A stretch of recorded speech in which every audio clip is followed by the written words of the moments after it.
vous le disais en titre, l'Institut des hautes études de la défense nationale organise actuellement une session en Guyane pour permettre à ses auditeurs de l'Hexagone de découvrir plusieurs aspects des forces armées. Illustration avec cette opération de lutte contre l'orpaillage clandestin menée sur la base nautique du 9e RIMA à Stoupan. Le reportage de Jocinel Gouache et Frédéric Larzabal. Le Puma des forces armées de Guyane est engagé dans la mission. L'hélicoptère de la gendarmerie est en appui. Démonstration d'une opération de lutte contre l'orpaillage illégal. Les soldats des commandos de recherche et d'action en jungle et du GIGN ont beau être rompus à l'exercice, les manœuvres sont toujours délicates.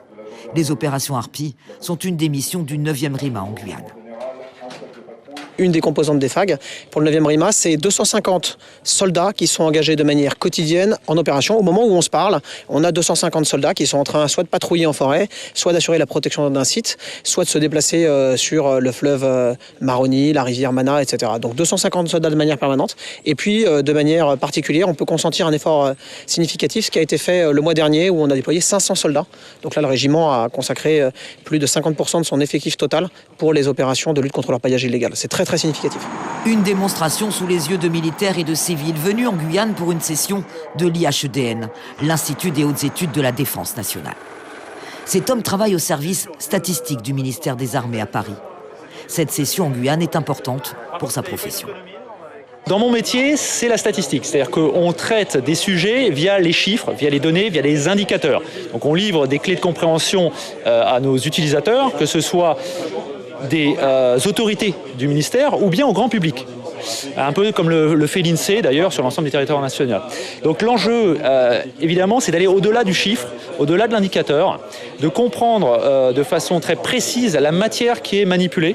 Et donc ça peut se faire que sur le terrain, par des échanges avec des militaires, donc des experts dans tous ces domaines.